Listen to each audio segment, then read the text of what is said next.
Yeah, we're live. Did you start recording, Jacob? Yeah. I can't see the prompt in on Zoom, unfortunately. I have no idea why. Now. Okay. Big up, big up people in the chat. Big up Jacob. Big up our sponsors. Hola Madridistas. Welcome back to another episode of Let's Be Real podcast.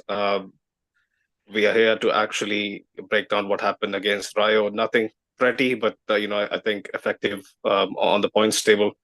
We'll get into the meat of it all. But yeah, man, go check out LBR20 on manscaped.com to get 20% off and free shipping. Also, big up Fanatics, official partners of La Liga and Real Madrid. Probably the biggest sports apparel collection online. Go show some love to Talksport as well. Everything on LBR, the pods, the fan cams, the watch alongs, everything is powered by the Talksport Fan Network, powered by the fans. Right, that Jacob. It's been a while, you and me, post match, but a familiar performance. As far as this season is concerned, inconsistent. One half looking nothing like the other half. But we had to get the job done. Atleti lost earlier today. You know, was a pretty big shock for me, at least, because I was watching the game for a bit, and then I couldn't see the last 10 minutes or so. And Getafe, did a favor for us. If we are being objective, but at several points, especially in the second half, Jacob, I felt like we were about to throw it away. Yeah, it definitely looked like it. Luckily, Rayo weren't really on form attacking wise, and they couldn't really push us towards the end. But yeah, it looks like we were pretty much playing on power saving mode, looking Yeah, into the next match ahead. 100%. Like Rayo were missing some of their key players. You see, the likes of Isi Palazon. I'm pretty sure, those guys, if they were actually in the side, would have made the difference. Carlo in the post match presser, he was saying, so many of the top sides across Europe who played the Champions League in midweek, they struggled to perform. He was mentioning, I think, Bayern or Leverkusen lost. Liverpool struggled. Like he has everything ready. He just knows what's going to happen come the post match presser because I think they just prepped the game the way it is played out.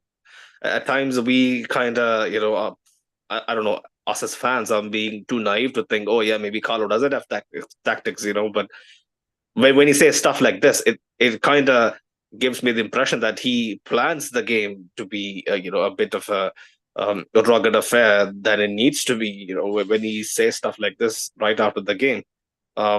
If that Aridane had a Gazin right at the end, from that corner or a set piece, which was like I was completely lost, after the 60th or 70th minute because I couldn't believe my eyes the amount of turnovers we were, handling Rayo. Um, Rayo is a side that should be respected. Before coming into this game, we knew very well that we are winless in three against them.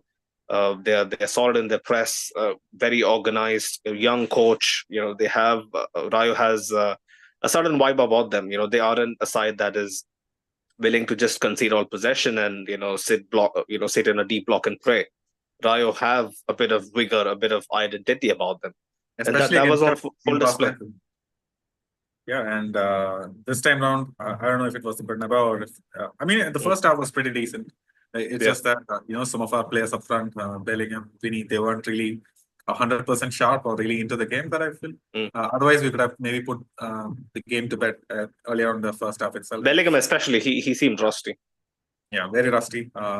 So were the other midfielders. Chouameni did put in a shift though. Mm. The Chouameni was nice. We'll get to him. Chouameni has been putting up impressive performances as of late. Um, but yeah, Jude Bellingham, like he looked like he was off the pace completely. We'll get to the goals, but his you know return to the matchday squad is supposedly going to be a big boost going into Wednesday. But the performance left a lot to be desired. I know we all know that Bellingham brings a lot of industry, but yeah, maybe setting out two games back to back, three or something. Two, I think it was two games back to back is gonna take a toll on match sharpness. But yeah, some of the decision making was off entirely. like if you think Modric was completely erratic in possession, you should give credit to how Rayo approached the first half. Even the goal that they eventually pounced on. I mean, that was something that was simmering all the way through the first half. It wasn't like it was a shot in the dark. It was a well worked finish in the end. Um, Again, poor defending from corners. If you remember Asensio's back pass, Jacob, what was that? Like Asensio for me looked very out of his depth. Like we have been praising this kid for a long time. The season has been a breath of fresh air, has stepped up when called upon. But yeah, like maybe it's too much minutes, I don't know. Heading into Atleti, nitpicks like that is playing on my mind. Like I'm not trying to be harsh on him. This is his first proper full season at the top level. But yeah, Jacob, some of those performances, it doesn't give you that much confidence, does it? It doesn't, but for me, I approached this game just looking at the starting lineup, man. Like Yeah. we were expecting this lineup. There was a few changes. Asensio and Alaba, they haven't really played together as a center back. That's true. So a bit of rustiness has to be expected. And the other thing is that we changed out the goalkeeper, and that was something that we didn't expect from the starting lineup while we were doing the previews, especially. 100%, yeah. So yeah, that plays into your hand as well. Like I know Rayo didn't really threaten too much from set pieces like they used to. Yeah. But yeah, definitely Lunin coming in there instead of Courtois must have had an effect. I agree. Thibaut and Rudiger being completely rested and not rushed was a managerial decision. Completely putting Atleti ahead of what was the job against Rayo today. But even then, I just didn't like the fact that Rayo had that much of a incentive to actually be on the front foot when we were playing at home. And looking at the past results, it just, yeah, man. Especially in the second half, like if you notice, like every single attack that Rayo put together, they just completely bypassed our midfield. Like 1-2 passes, they were right onto Fran Garcia or Lucas Vasquez, and then they were pretty much in. They just need to beat one man, and they could easily put it across. And so you can't like completely put this on like the center backs or the midfield. Like as a whole, the team just collapsed in the second half. We were pretty much playing in power saving mode, like I mentioned. Even the guys who came in, Kamavinga, man, oh my god! Like I would say a prayer if he makes a clean tackle again. I mean, it looks like every single 50-50 he goes into, he's gonna get booked or he's gonna give away a silly fall. It almost like I remember this particular um, instance. Like I think it was towards the end of the 90 regular 90, and Kamavinga gives away a cheap free kick. I think on the right side of our box or the left side of our box, if you're the goalkeeper, and Alaba just punching the pitch in frustration. It's almost like he kind of knew what's coming even before it happened. So yeah, I had so much promise for Kamavinga, but the stop start nature to his season, the injuries has definitely taken a toll and kind of have gone back to his old rash self. But yeah, I'm just not trying to put the blame on Kamavinga, but it's like you said, it's a combination of all of those things.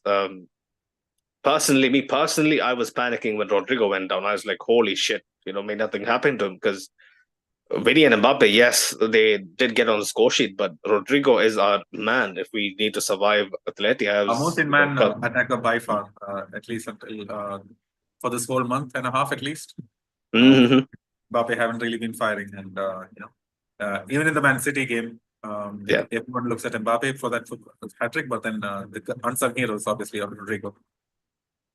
100%, 100%. Let's get into the goal, right? I mean, if you remember the Rodrigo pass to Vinny, the cutback that Vinny hit the post was the chance earlier. Decent attempt from Vinny. I felt like Vinny was on it. Although this is a story of his season so far that all of the good things he attempts seldom comes to something substantial. He is he was very proactive. He wasn't necessarily probably against Betis or Atleti was better 100%. but he kind of looked back to his proper best tonight. I felt like from the get-go, I was like, yeah, this guy has something to prove again. And the pass to Mbappe, we have seen this time and time again. Down the byline, Travella is kind of a Vinny, normality. If you take into account his last 3 seasons.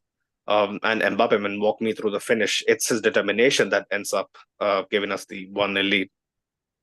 Absolutely, man. Like that was a well worked goal, and we saw Vinny attempt that pass. Even in the second half, when he did get an opportunity, it just didn't fall to any of our players. But yeah, Vinny looked like like he just had this bit of ooze of confidence that we haven't seen in the maybe past 3-4 games.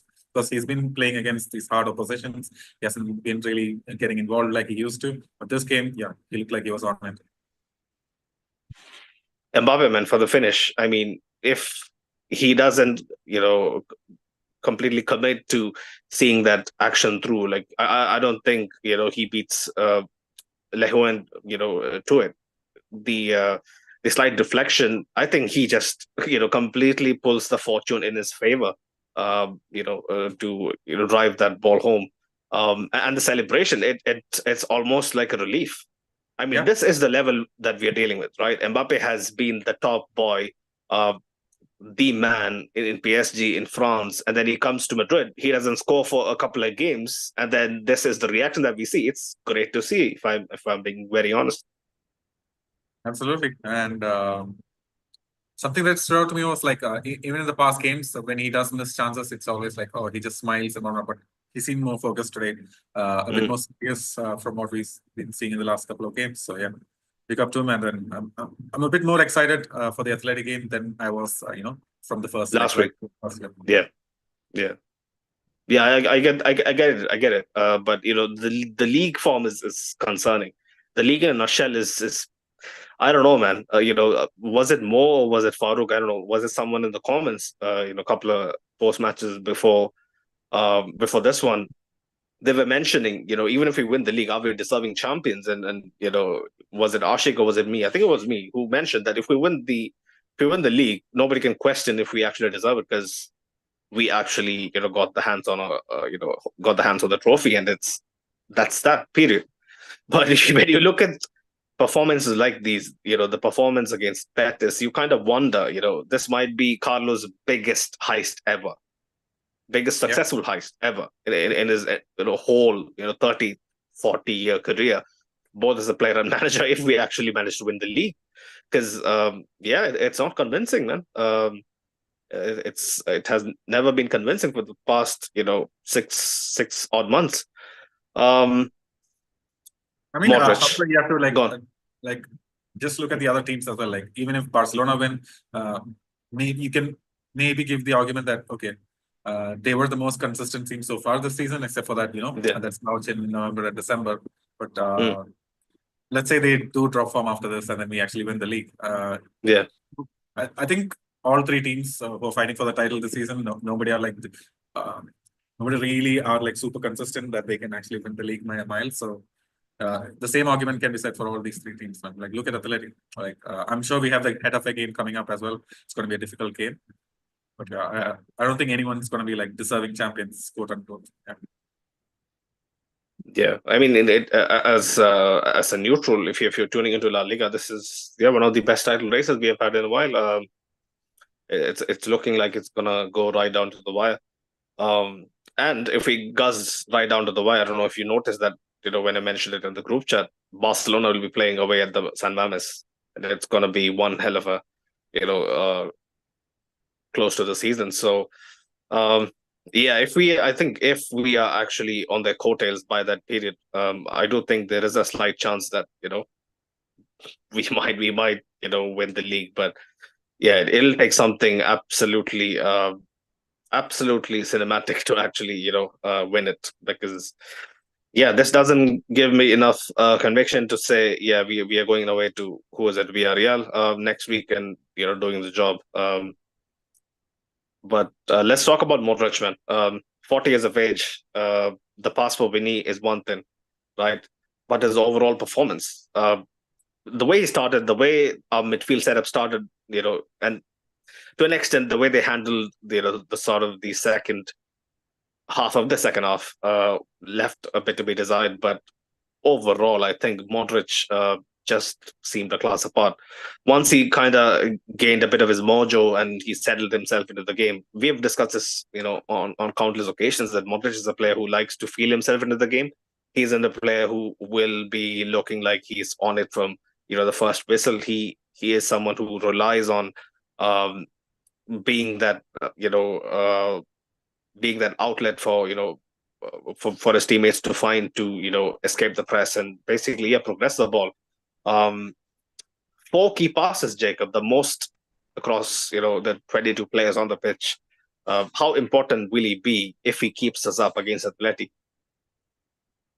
And we saw the immediate change in how we were able to maintain control over the game when he came on in the 60th minute when Camavinga was stuck. So yeah, I think he's going to be crucial. I don't know if he still should start. You still are kind of debating that, yeah? I believe he should start, man. Otherwise, I think we're going to be in for a cooking on Wednesday. All right.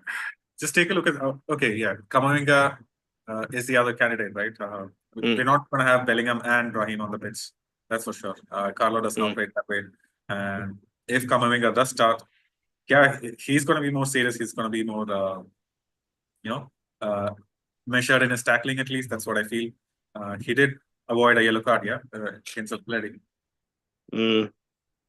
I'm not fully bought into the Camavinga starting on Wednesday narrative yet.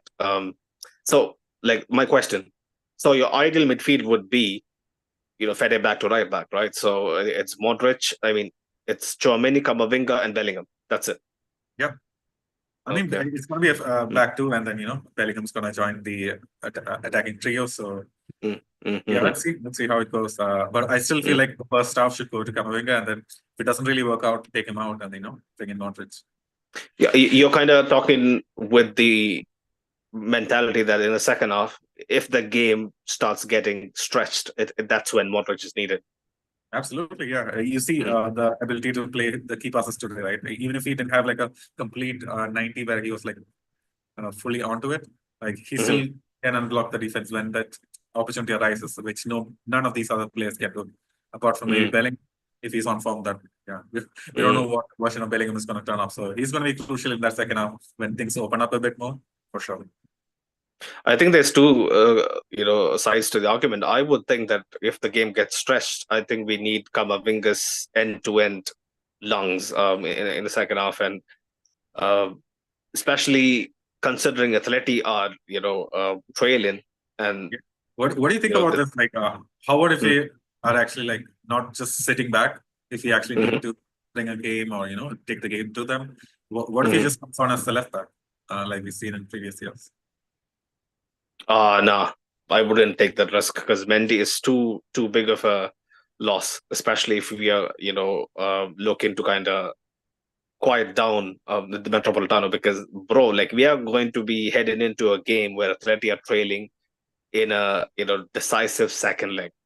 They're coming off the back of this loss against Getafe today. They're going to be looking like they're going to be looking to chop up legs off, heads off. They're going to be starting the game like they mean business, and I do think Modric is needed to calm everything down. And Mendy's solidity is required. Camavinga, yes, he can play a one-off and be okay.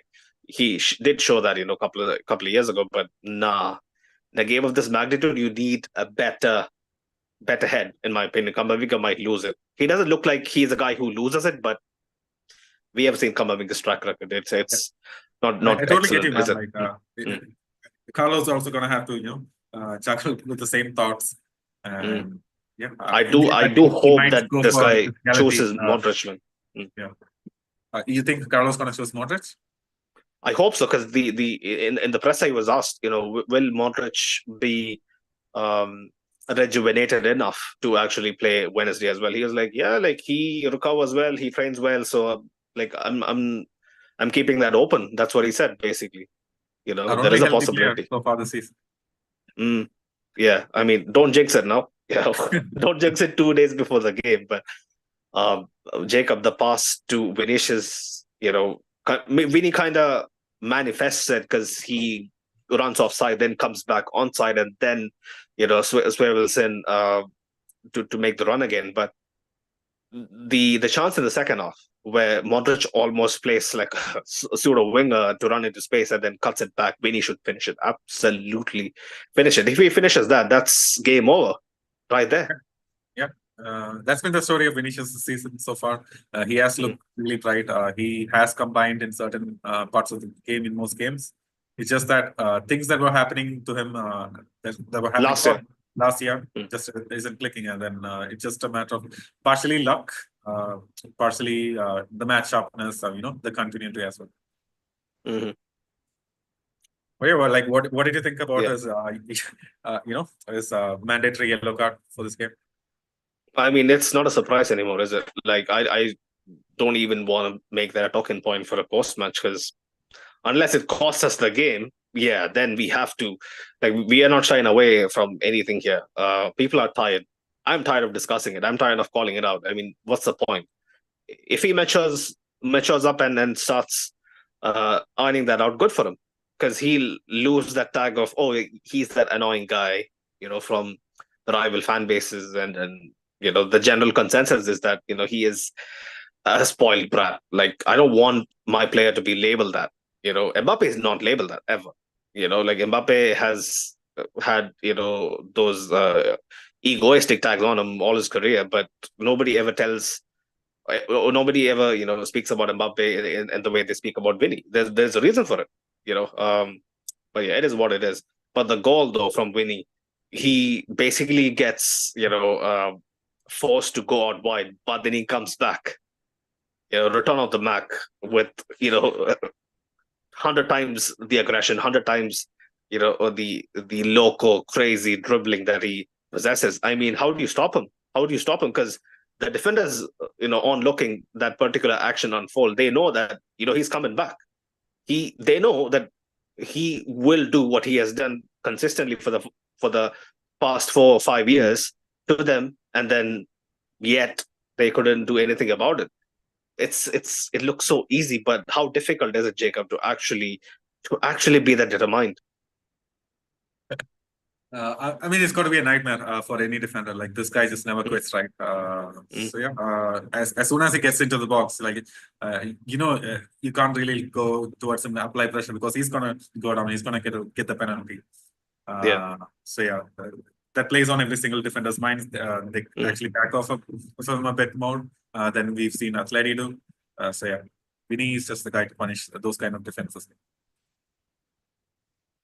Right, Justin. Okay.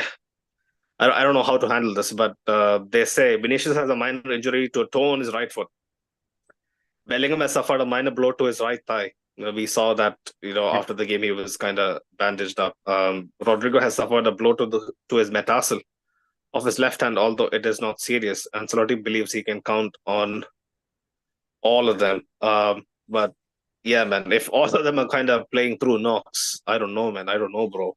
Because I haven't seen many, high-profile Champions League second legs at the Metropolitano. I'll be honest, but I do remember a few very, absolutely mad matchup. Like, if you remember the City tie, the year they came to the Bernabeu in the second leg and Rodrigo did the the brace on them.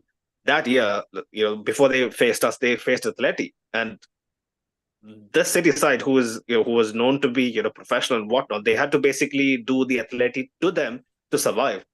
The likes of Ford and Grealish on the floor. I mean, this is what the stadium does to you. Like, so man, if one of those guys are actually someone like De Bruyne in that game, he's someone who never goes down. Even he was going down in that game, and to play into Athletic sense. It plays on your psyche, right, Jacob? Like, you go into that ground and everybody wants to kill you. Like, this is the only way you defend yourself. I'm ready for Vinny's 300th roll, combined by a couple of them from the Athletic players. It's gonna be all everything goes, no holds barred. I hope these guys are ready, because like, I know Vinicius will be up for it, Rodrigo will be up for it, Bellingham will be up for it, but the person I think would be so critical he should be the guy who should be having a 9 or a 10, dare I shall say, on Wednesday. That is Chouameni. He has had sort of a resurgence in recent weeks. He has had his stint with the Boost, playing in and out of the centre back position, whatnot. Has struggled for confidence, but as of late, I think he has been our best midfielder, far and apart consistently. Like if you pull Modric out of the equation, Chouameni has been that guy who, looks like he bears us out more than he, costs us. How do you think he's going to handle Wednesday? He was, in my opinion, unplayable today. He did what he could. Yeah, and he had absolutely no help. I hope he gets some help on Wednesday. But yeah, he does look like most mature, calm, collected midfielder. He does get flack even in these games when he does. People always try to downplay his performance by saying, "Oh, he still plays those sideways passes. Where's the attacking energy going to come from and whatnot?" But you compare the rest of these guys and you see the level of maturity that he plays in that DN role. So he does have a few brain farts, he doesn't really mark his man that well on corners or when tracking back. But when the ball is in front of him, like I would take no other player. Chouameni just covers so much space when he just lays off of players. Yeah, 100%. Mbappe becomes the first French player in history to score 29 goals in his first season with the club from the top 4 leagues. I mean, that is a very specific stat. Very specific stat, yeah. 29 goals, I mean, still decent. He's just, 4 goals away from Cristiano's first season. I mean, for a season that has had a lot of ups and downs, for him and the club as well. Not a bad return. But yeah, good signs, good signs. Talking about Chouameni, if you remember, Jacob, like the through ball he plays to Vinny, if Vinny's onside, that is one of the best plays of the season. If you remember, like he jumps past a couple of tackles and then pokes it in. He has that in his locker. Chouameni is a player who can pick out a pass. Like in my opinion, my favorite Chouameni pass is the one he tries to chip. That subtle dink in behind opposition defenses. It doesn't come out clean or it doesn't come off as often as he would like or we would like. But I know that there is a real player there, a player who can dictate the game all on his own. And in my opinion, I think like if we need to survive the Metropolitano, like Chouameni has to be on it. Let me get to a few of the comments quickly. Ashik was in the chat. He was mentioning first half was guns blazing, heavy metal football like Iron Maiden, and then second half dropped to subpar Justin Bieber level.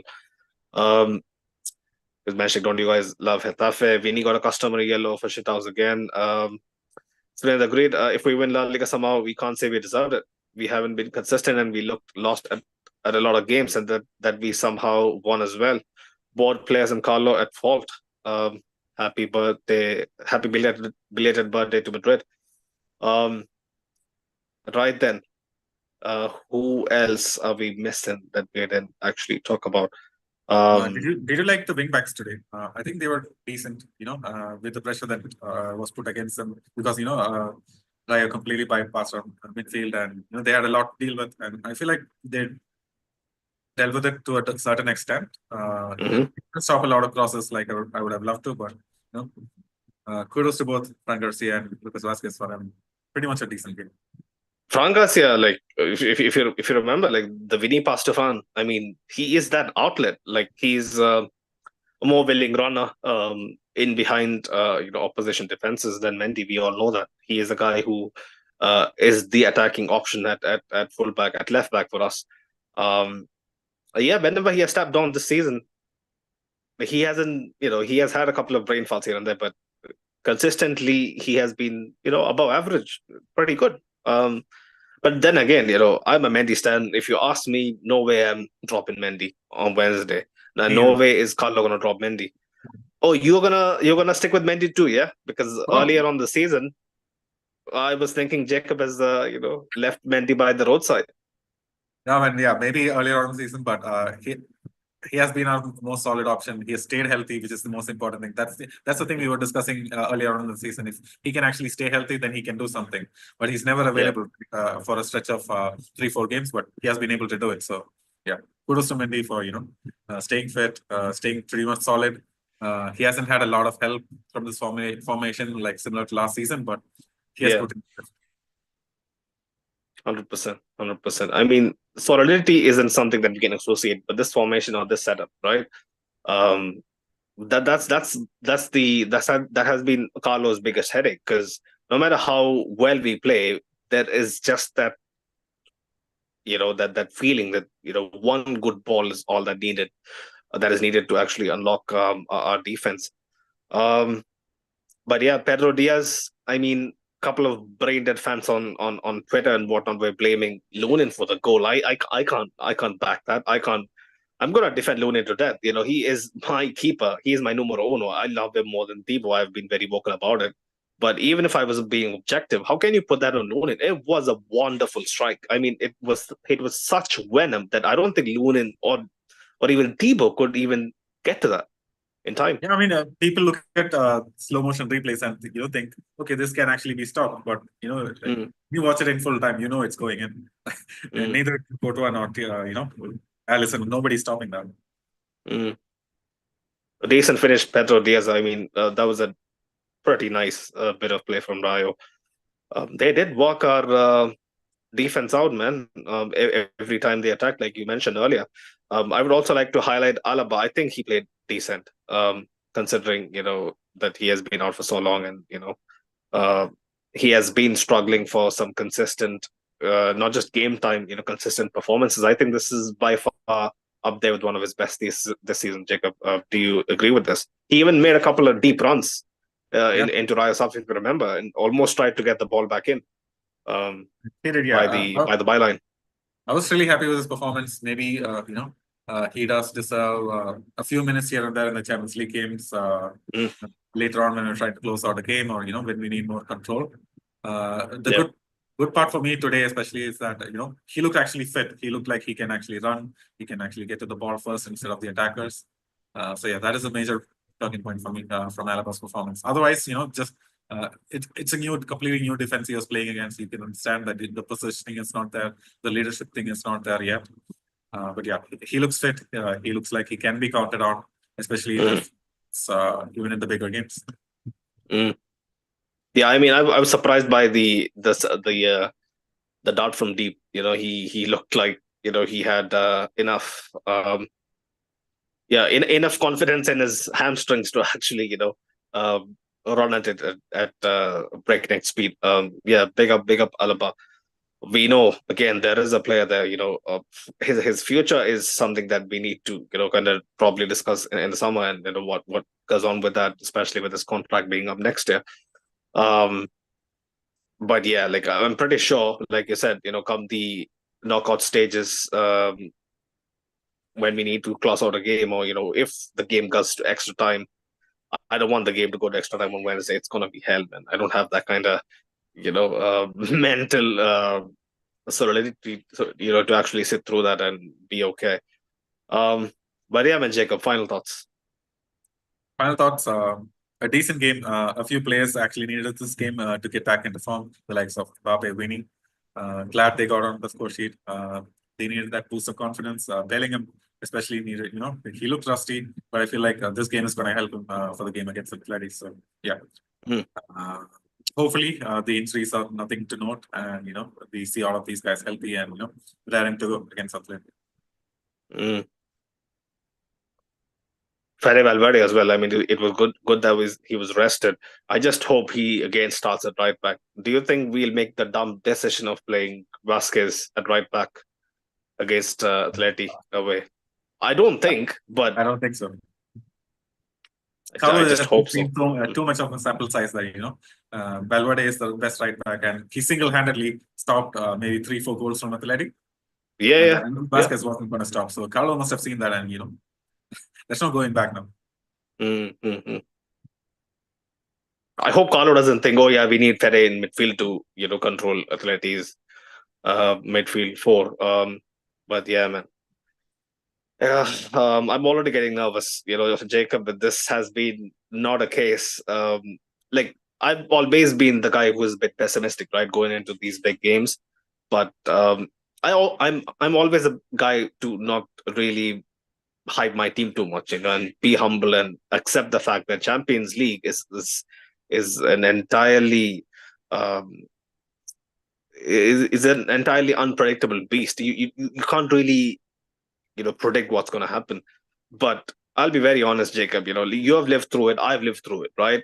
Heading into a Champions League tie with Atleti is different. It's not like playing Atleti. I mean, Man City or Liverpool, or any of those big guns, Bayern. Atleti in the Champions League, I don't know, Yeah, like for me, it's just the difference is that if we have a good game against Liverpool, we can beat them, fair and Mm, square, and yeah. we can have a good result, good night. But even if we play well against Athletic, they can do some sort of fuckery, just to fuck with us, and we'll somehow end up trailing at the end of the first half, even if we have a good game. That's just the way it goes. Most of the games against Liverpool, Bayern, and the likes, it's being played on the pitch, right? But with Atleti, especially away from home, man, it's played. I hope at least 50% of the game is played on the pitch, because I'm not so sure. And that's my thing, Jacob. That's my biggest worry.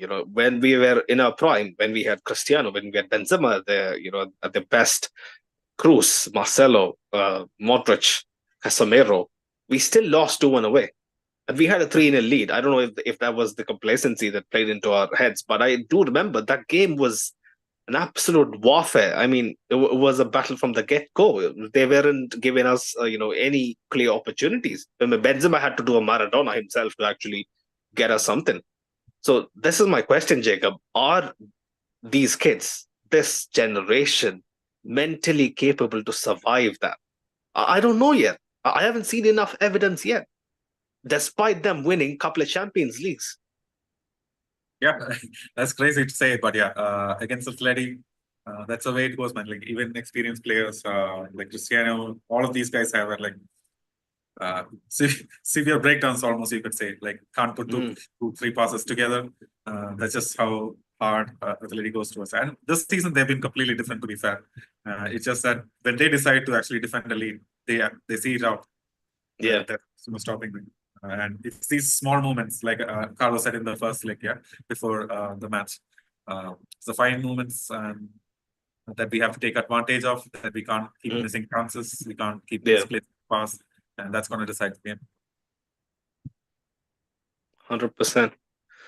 I mean, I agree with you. Like, even if the veterans can't really keep their heads in check. I mean, yeah, I don't know, man. I don't know.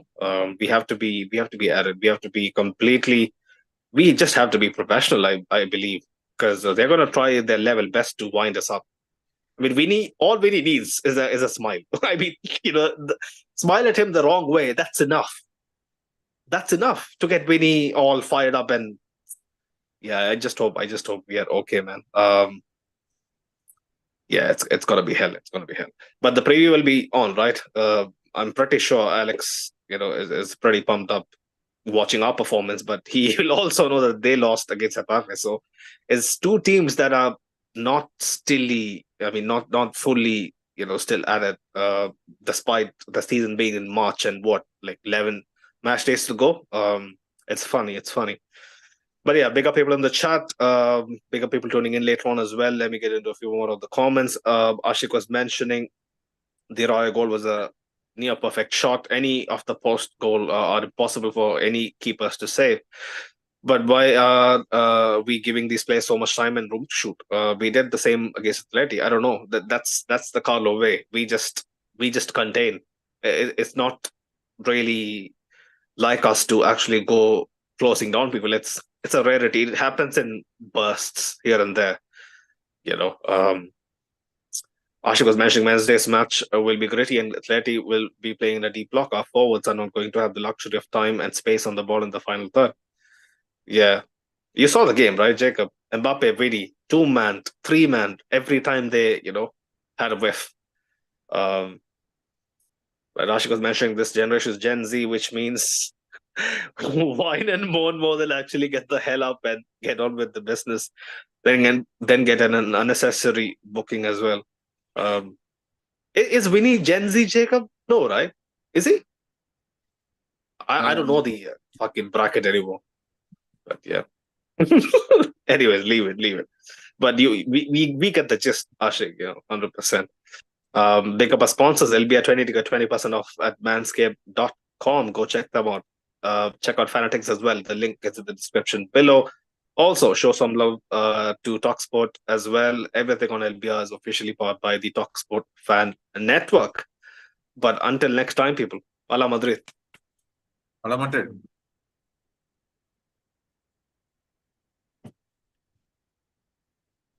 Okay വാമനോ അളിയ പറ രജതായിട്ട് എപ്പോഴാണ് നിനക്ക് ഒന്ന് പറ്റുന്നത് ചൊവ്വാഴ്ചയാണോ best stream എന്ത് ചെയ്യാൻ നോക്കുക ഓക്കെ ചൊവ്വാഴ്ച ആയിരിക്കും ബെസ്റ്റ് ചൊവ്വാഴ്ച എനിക്ക് ബെസ്റ്റ്